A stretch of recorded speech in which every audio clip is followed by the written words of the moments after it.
Hello everyone. Next, start off by tying a ponytail on one of the sides. Add a rubber band in the middle and roll the hair in on itself. Lift it up and tie it accordingly, braid the hair. Tie a rubber band to the bottom once you are done or add a clip. Next, start off by taking a section off the top of the scalp and then tie a rubber band to it. Take a section off the side and begin to braid the hair. Do this on either side, join it at the back. Add a decorative clip. Next, start off by tying a section off the top of the hair and then do 2 more sections underneath it. Make 2 braids at the bottom, roll it upwards. Next, start off by tying a ponytail, make a braid in this ponytail and set it aside. With the rest of the hair, tie a rubber band in the middle. Roll the hair in on itself and then bring the braid through. Lift the hair up as such. Make 2 braids at the bottom, add a clip.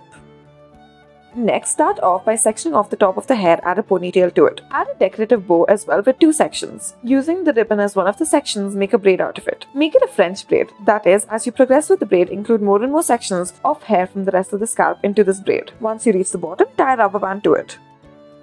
Next, start off by dividing the hair into 3 sections. Tie a ponytail with the top section and then using a bun stick, roll the hair up and make a bun accordingly. Adjust the hair as you please, make 2 braids at the bottom. Thank you for watching.